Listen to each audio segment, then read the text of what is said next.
Ito na talaga ang pinakamasarap at pinakaspesyal na biko na natikman ko. For today's video, magluluto tayo ng isa sa mga paboritong meriendang Pinoy.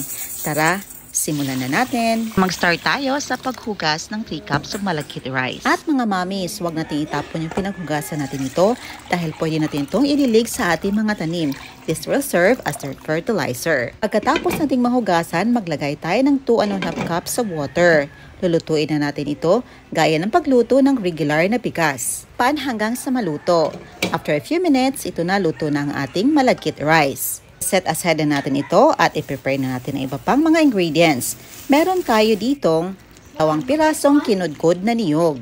Maglagay lang tayo dito ng 6 cups of water. Extract na natin ang gata nito. Kuha lang tayo dito ng mga 3½ cups of gata.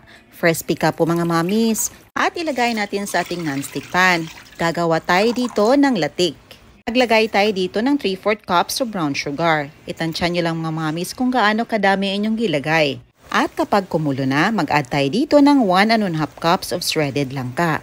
Para mas lalong special, mag-add tayo dito ng 3/4 cup of ube paste. At kung meron kayong ube halaya, pwede nyo ding gamitin. At para mas lalong ma-enhance ang ube flavor, nag-add tayo dito ng 1½ tablespoon of ube powder. This is optional mga mamis ha, pangpatingkad lang ng kulay ito.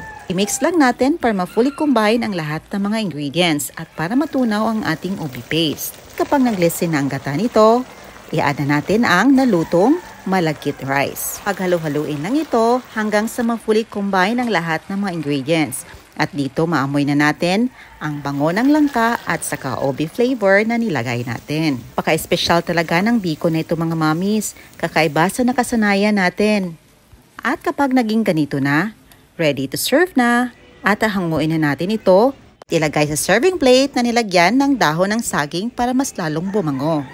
Gagawa naman tayo ng latik, yung extra na gata na natira natin. Inilagay lang natin ito sa ating non-stick pan, papakuluan hanggang sa ma-extract ang oil nito. Ang dali lang gumawa ng latik mga mamis. Ito na after a few minutes, naglalangis na ito at malapit nang maluto. Pagkatapos hanguin at ilagay na natin sa ibabaw ng ating ube langka biko.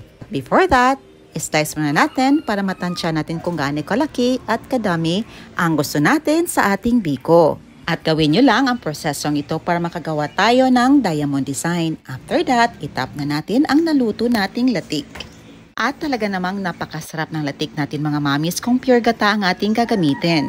At kung walang available, pwede namang nasa pakete lang ang ating gagamitin. At syempre excited tayong tikman ito.